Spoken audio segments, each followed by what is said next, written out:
Buen día, Dayana. Buen día, Estefanía.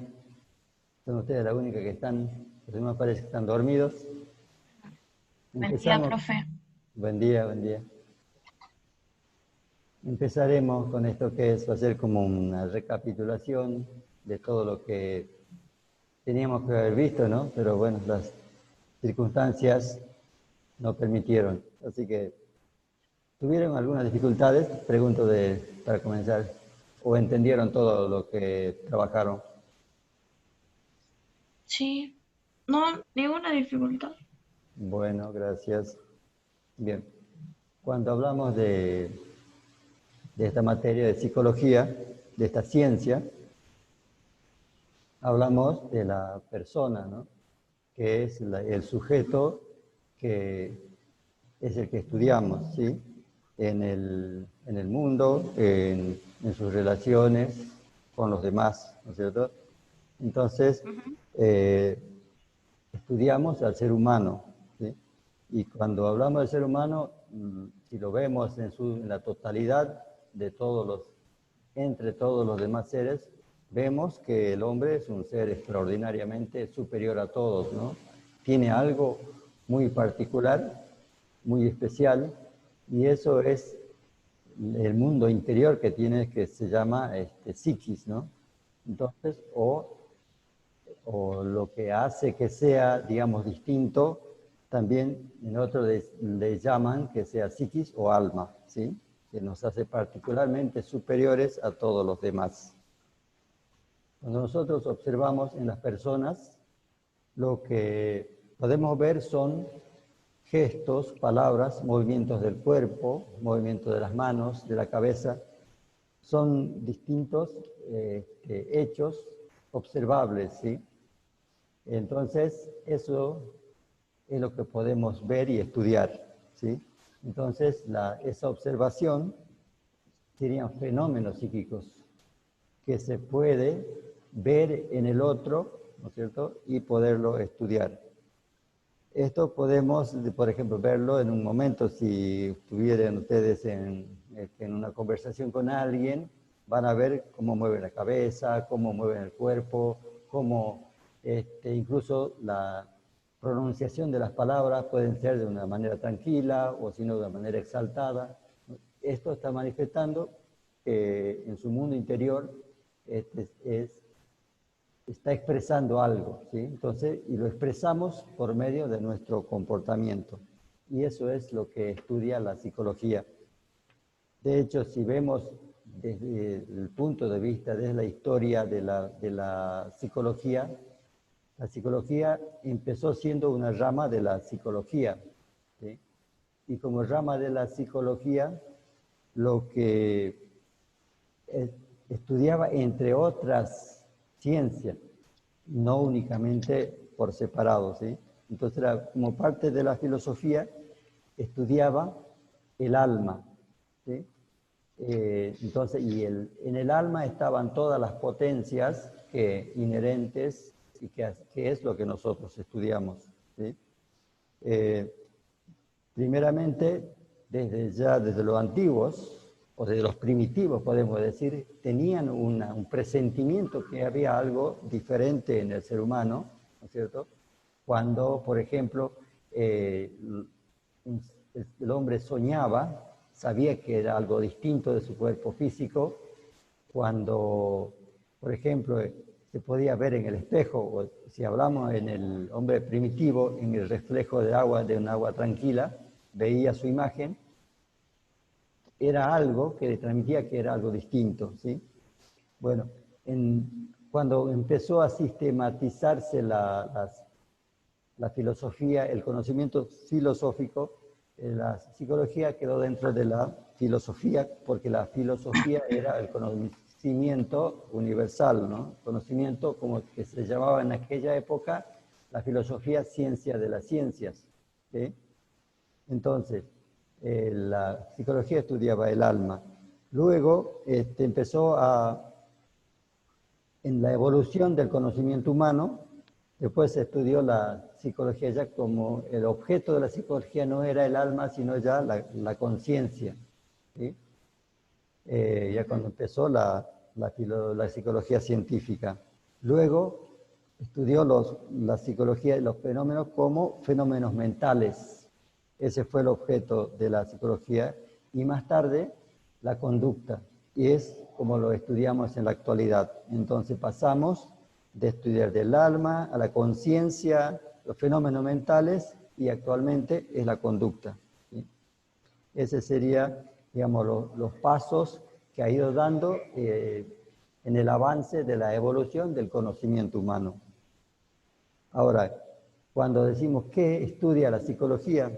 Estudia lo que hacen, sienten y piensan las personas, ¿sí?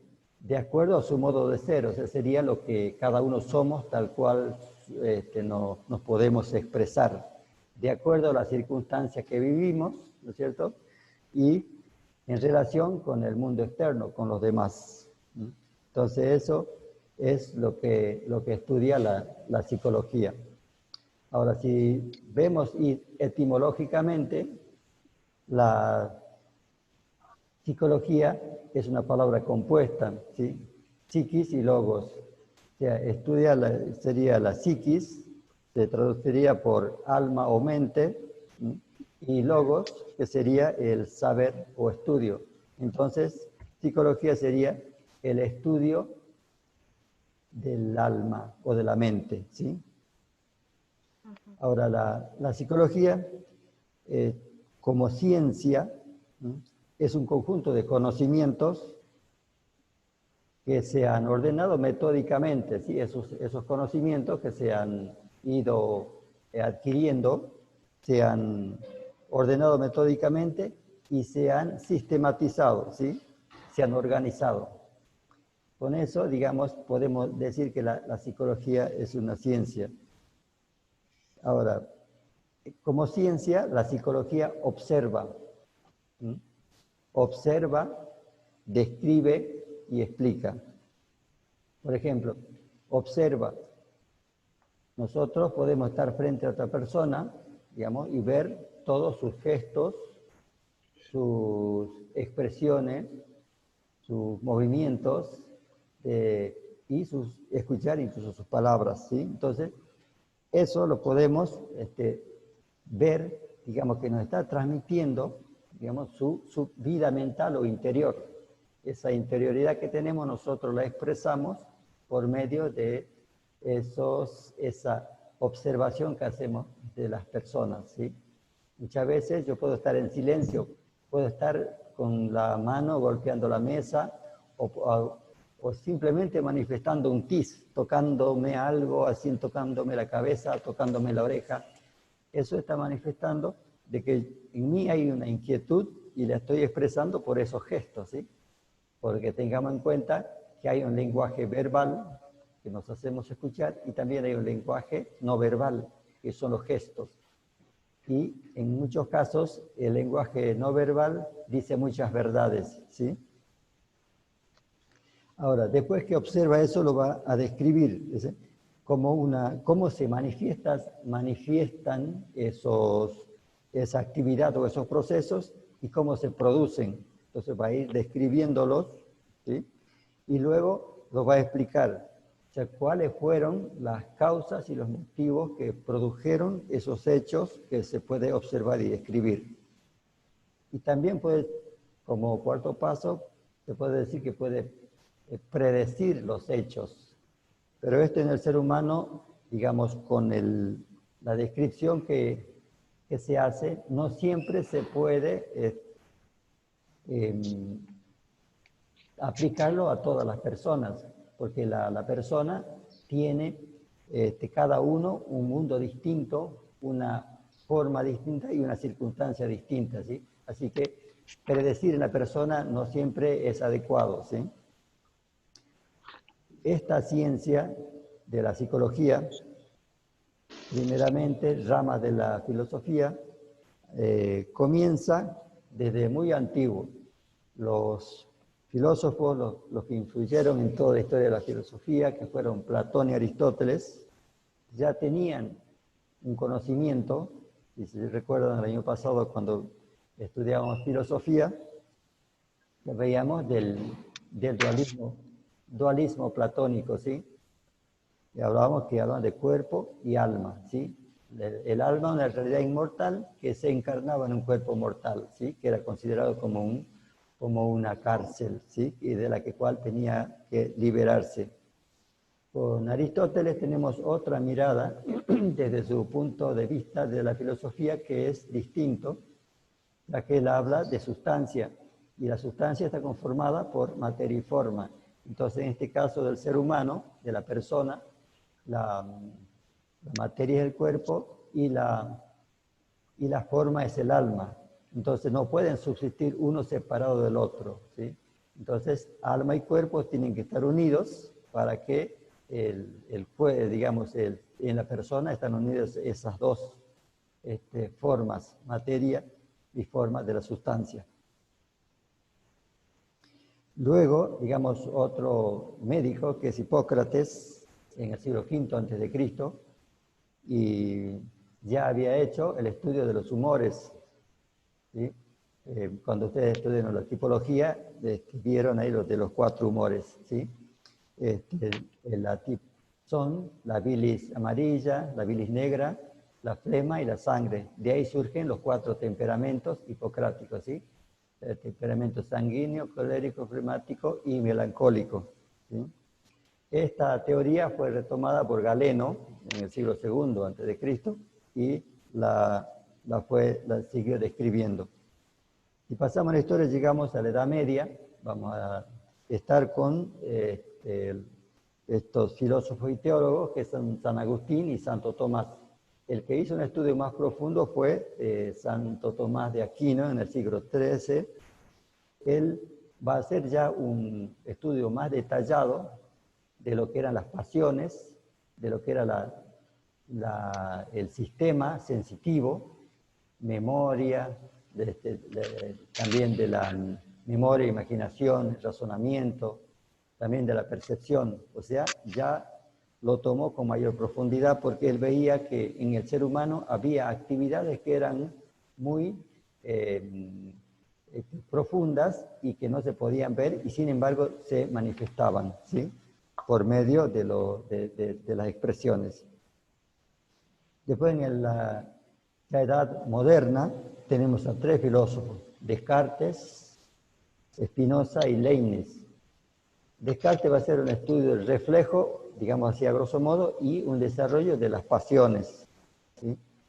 Spinoza va a hablar de algo psicofísico, ¿sí? De 2 realidades, ¿sí? Cuando el cuerpo se enferma, se manifiesta o se expresa también en el espíritu, en el alma. O sea, que eso influye a su vez en la vida afectiva, en la vida emocional, ¿sí? Sería así. Y si había un problema en la psiquis, el cuerpo también lo sufría, ¿sí? Así que eran 2 realidades que se transmitían, digamos, una a la otra.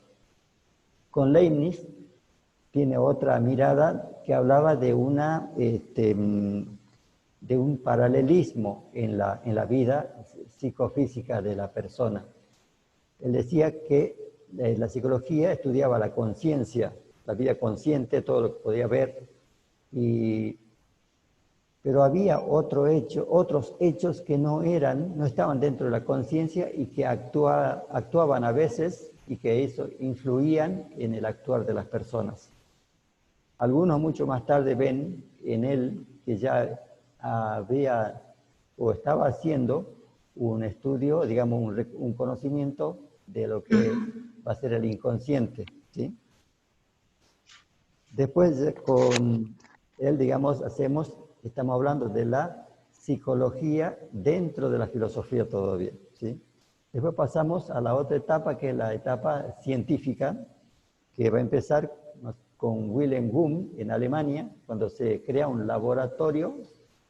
Guillermo Wundt, en el 1879, crea este laboratorio para estudiar ya, porque en el Renacimiento, en la etapa anterior, digamos, entre la moderna y y la etapa científica, está el Renacimiento. Es cuando se va a revalorizar más la ciencia a partir de la observación y la experimentación. Esto lo aplicaron ya tanto para la astronomía, reclamando que podía ser ciencias no dependiendo de la filosofía, y así también la psicología. Por ejemplo, Luis Vives reclamaba que se podía estudiar la psicología de una manera más con métodos propios, ¿sí? Sin embargo, no tuvo mucho eco su explicación. Luego, digamos, William Wundt empieza a crear una corriente o escuela de psicología, que es el estructuralismo. Él decía que la vida psíquica del ser humano era como un mosaico, que había que separarlo por, digamos, la inteligencia, la imaginación, la memoria, los afectos, todo, para poderlo estudiar. Y después unirlo para entender a la persona, ¿sí? Este es el estructuralismo. Después tenemos el funcionalismo, que habla de las actividades de la psicología, pero en función de la aplicación a tal estudio, por ejemplo, o a tal realización. Por ejemplo, aplicado a la educación, por ejemplo. Entonces, en función de eso había que estudiar la psicología. Después tenemos el conductismo, que es con Watson. Es un psicólogo norteamericano. Él va a decir que la psicología estudia los hechos concretos de la persona concreta, entonces lo observable. Pero él lo redujo, digamos, todavía a lo que serían algo muy de estímulo-respuesta nomás, que eran las manifestaciones motoras, o sea, el caminar, por ejemplo, y las glandulares y las verbales. Por ejemplo, las motoras caminar, las glandulares, que era, por ejemplo, cuando a mí me pasa algo, yo me pongo mal y transpiro, ¿no es cierto? O cambio de color, me pongo pálido, ¿sí? O la expresión verbal, esa manifestación por la cual yo expreso lo que pienso, ¿no? Que puede ser, les decía, un estado de ánimo o de otro, ¿sí? Entonces, esto era todavía, digamos, algo en lo que un posterior, digamos, del conductismo, otros psicólogos, que va a ser Tolman, va a decir que era muy reducido, como tomaba, le va a hacer una crítica a Watson, y va a hablar de dos pasos, ¿no? O sea, que la psicología que tenían actos, se realizaba a partir de actos, y eso sería lo que la conducta molecular y la conducta molar. La molecular, que era un aspecto de la actividad que tenía el ser humano, y la molar, que tomaba en su totalidad, ¿no es cierto?, lo que significaba por aquello por lo que yo hago algo. Por ejemplo, yo camino hacia tal lugar, pero lo hago por alguna razón. Voy a hacer algo, ¿sí? Voy a realizar algo o voy a buscar algo. Entonces, eso sería, dice, que estudiaba la conducta, algo más amplio. Ahora, en la psicología también tenemos el psicoanálisis, que va a hablar lo que le decía anteriormente, lo de Leibniz, va a ampliar, y él habla de los procesos desconocidos, ¿sí? Que sería el inconsciente. El inconsciente, dice él, no permite expresar, digamos, en la conciencia tal. Aquí tenemos que hablar de tres pasos, ¿no? La conciencia, el preconsciente y el inconsciente. El inconsciente, dice, es como, o la vida psíquica sería como un iceberg, ¿no es cierto? Que en un iceberg aparece solamente una pequeña parte, y la gran parte, el gran volumen del hielo está en la profundidad del agua. Dice, en nuestra vida psíquica lo que nosotros podemos ver es la mínima parte, ¿sí? La parte consciente, pero en las grandes profundidades está todo lo que es el inconsciente. Ahora, hay lo que llama Freud, la represión, dice que es el que reduce todas las motivaciones que tenemos, que no permite que podamos reconocerlo todo en nuestra conciencia. Ahí tendríamos entonces las escuelas o corrientes de psicología que van a dar un avance más, sobre todo del psicoanálisis. Desde el psicoanálisis ya no ha dejado de hablarse del inconsciente como parte de la psiquis del ser humano. Ahora, en la psicología aplicamos métodos para poder estudiar, ¿no? De los métodos tenemos el método introspectivo, el método que es estudiarse o hacerse una mirada a uno mismo, ¿sí? Tenemos el método extrospectivo, que es la observación al otro, en el que yo descubro su manifestación psicológica. Y también tenemos el método experimental, en que vamos a hacer un estudio más de la observación del otro, pero ya con técnicas, digamos, para poder aplicarlo de una forma general a todos, ¿sí? También tenemos los tests, ¿sí? Los tests que van a ser estudios, ¿no es cierto?, que pueden ser verbales, gráficos, de imágenes, y los tests hay de diversos tipos para diversos estudios de la personalidad de la persona. Después tenemos los cuestionarios, que son a base de preguntas, que a su vez también los test son así, y los cuestionarios se los aplica, ¿no es cierto?, para estudiar por medio de preguntas, para tener así, digamos, un análisis de varias personas sobre algún tema que yo quiero estudiarlo. Ahora, esos serían los métodos de la psicología.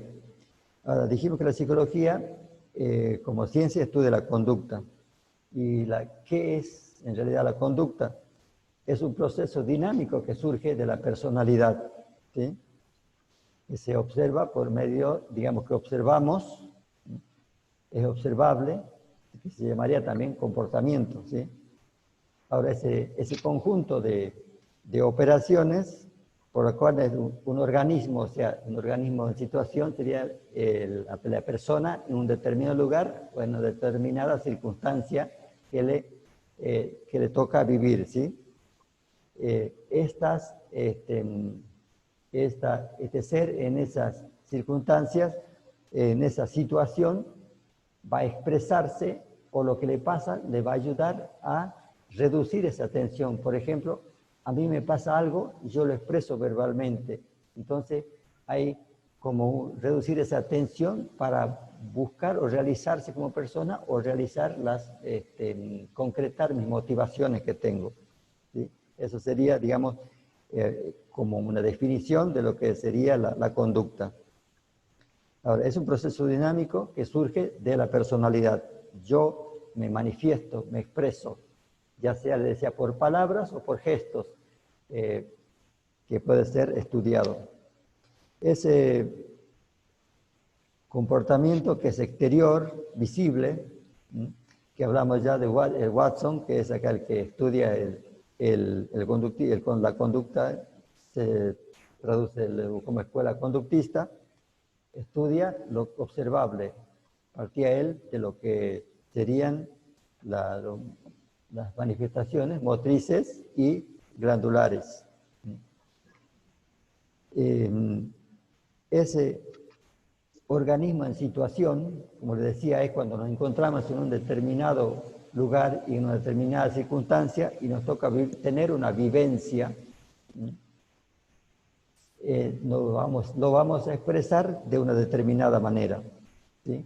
Entonces, por ejemplo, si alguien llega, me saluda, o yo me encuentro con una persona y la saludo, si yo saludo a una persona, esa persona me va a responder, ¿sí? Va a tener una actitud, ya sea de extraversión, o sea, saludándome con afecto, con alegría, o si no, va a estar retraída, ¿sí? Quizás apenas me responda, ¿sí? Entonces, esas son formas de reacciones, digamos, ese ser humano se encuentra en un momento circunstancial que le permite actuar de una determinada manera. En En la conducta también tenemos tres tipos de conducta. Cuando les hablaba yo de Freud, del psicoanálisis, que son la conducta consciente, la conducta preconsciente y la inconsciente. La consciente es el momento reflexivo que vivimos en el aquí y el ahora, ¿no es cierto? Yo puedo estar acá, estoy pensando, estoy consciente de lo que estoy haciendo, ¿sí? Entonces, esto es, yo puedo expresar todo lo que estoy pensando en el momento, ¿sí? Luego tengo el preconsciente, es en la vida cotidiana decimos, ¿no? Lo tengo en la punta de la lengua y no me sale, o no lo puedo recordar. Tengo que hacer un esfuerzo para recordarlo. Entonces quiere decir que está en una profundidad pero cercana a la conciencia y que yo haciendo un esfuerzo lo puedo recordar. Pasa, por ejemplo, cuando yo estudio una lección y tengo que dar un examen. Entonces hago un esfuerzo para recordar aquello que estudié el día anterior, ¿sí? O los días anteriores. En cambio, el inconsciente es una fuerza que está en la profundidad del ser humano y que no siempre es consciente de que están todas esas vivencias de nuestro pasado. Nosotros tenemos en nuestro inconsciente guardado todo lo que hemos vivido desde que nacemos o aún antes, porque nosotros, ahora la psicología ha descubierto, o ya los estudios, digamos, de las ciencias que aportan a la psicología, que la vida psíquica comienza desde el mundo, desde el mismo momento de la concepción, ¿sí? Entonces podemos tener en nuestra memoria celular acumulado todos nuestros recuerdos desde la vida prenatal. Y eso queda en el inconsciente y después se reimpregnan cuando nacemos, ¿sí? De todo lo que vamos conociendo y vamos reafirmando todo lo que teníamos como recuerdos. Y ese recuerdo que pueden ser agradables o desagradables, que pasan en nuestra niñez, por ejemplo, están, o en la adolescencia, están en nuestro mundo inconsciente y se pueden manifestar a veces de manera abrupta y que nos hacen expresarnos de maneras inadecuadas en momentos y incluso inoportunamente, ¿sí? Ese es el inconsciente que sale esas manifestaciones. Después tenemos también en la conducta las motivaciones. Nosotros hacemos lo que hacemos porque tenemos motivaciones, ¿sí? Y pueden ser motivaciones, esos impulsos internos, por ejemplo, yo hago esto porque me gusta, porque tengo que obtener algo, ¿sí? Y también otros externos que serían incentivos.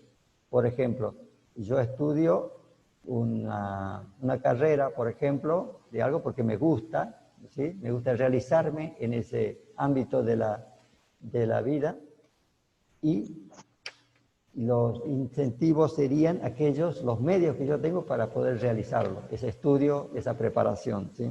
Entonces tenemos en la motivación, ¿sí? Motivaciones que lo que hace como motor de la conducta, que son impulsos internos y externos. En la conducta también nos enfrentamos con conflictos. Los conflictos se dan cuando hay dos motivaciones opuestas, ¿sí? Y se habla de una clasificación. Los conflictos pueden darse de una manera a veces que puedo rechazar cosas entre dos motivaciones, puedo estar atraído por una y rechazo otra, o pueden atraerme dos distintas. Entonces eso va a llevar a que yo tome una decisión por una de ellas. En caso de si son dos distintas y no queda, por ejemplo, en un ejemplo, ¿no? Si yo tengo que salir y tengo mis zapatos que no me gustan y tengo unas zapatillas que están sucias, pero tengo que salir, tengo que elegir una de esas, ¿no? ¿Sí? Entonces, o por ejemplo, que como entre dos, una motivación buena y otra que no es, entonces, o dos buenas, por ejemplo, yo puedo elegir chocolate o caramelo por uno de los dos, ¿sí? Ahora, ¿Qué hacer con todo esto que hablamos de lo que es la psicología? ¿Cómo aplicarlo a la vida? Tenemos, por un lado, la psicología en un primer momento como estudiaba cómo aplicarlo en la vida, para la vida intelectual y espiritual, ¿sí? Pues estaba unida a la filosofía. Luego la psicología como ciencia ya se preocupó de estudiar serían los aspectos de la patología, o sea, las enfermedades, ¿sí? En las personas. Y en la actualidad no solamente se estudia, digamos, las patologías o los trastornos, sino que también se estudia todo el desenvolvimiento de una persona, ¿sí?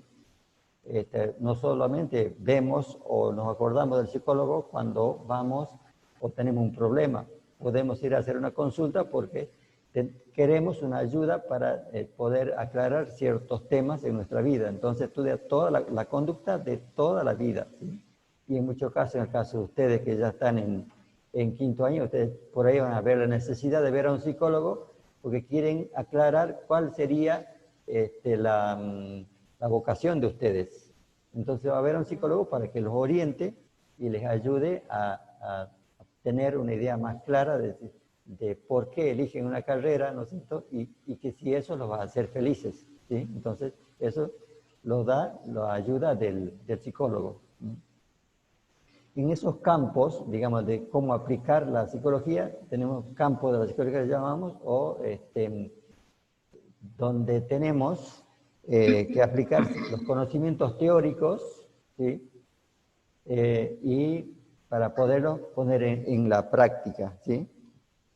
Entonces tenemos varias, los campos de la psicología sería estudiar una realidad concreta en la sociedad, en el individuo y en la sociedad, en el ser humano y en la sociedad, ¿sí? Entonces tenemos conocimientos teóricos que los aplicamos por medio de métodos, ¿sí? Lo que estudiamos para poderlo aplicar en la realidad.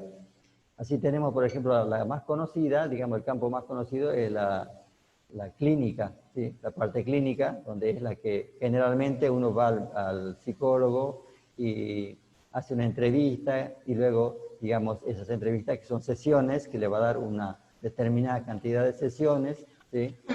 Que va a aplicar una terapia, en esa terapia donde el terapeuta va a ir haciendo que el paciente tenga esa confianza para que pueda, digamos, expresar todo lo que siente, lo que piensa, su pasado, su problema, para luego poder aplicar ciertas técnicas para poderlo ayudar, ¿sí? Bueno, después tenemos también otras que serían la educacional, la laboral y la institucional, ¿sí? Después tenemos el estudio de la personalidad, que sería la personalidad, cómo está constituida, digamos, un trípode de tres, ¿sí? La constitución, el temperamento y el carácter. La constitución que tiene que ver con la parte somática, ¿no? La parte hereditaria de la persona, el temperamento, que son las características afectivas básicas persistentes que tenemos. Esto va asociado a lo somático. Y luego el carácter, que es la peculiaridad que tenemos cada uno, o sea, lo específico que tenemos para expresarnos como ser humanos en nuestro sentir, en nuestro obrar y en nuestras decisiones que tomamos. Esto, más o menos redondeando todo lo que vimos, ¿no es cierto? Para que tengamos una recapitulación de todo lo que, desde los primeros temas, del primer encuentro que tuvimos y fue esta ausencia hasta, bueno, esperemos que nos podamos encontrar pronto, chicos.